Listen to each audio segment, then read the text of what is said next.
職場の人に「いやキャンプはいいよ」っつってはい「どこがいいんですか?」って聞かれたけんはい「いやもう焚き火しとる間は嫌なこと忘れるけど帰りにまた思い出すよね」って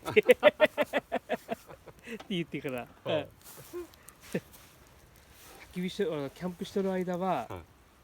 もう仕事のこと嫌なこと忘れるけど、うん朝起きて帰りの途中でそのまた思い出すみたいなってあ言ってから、うん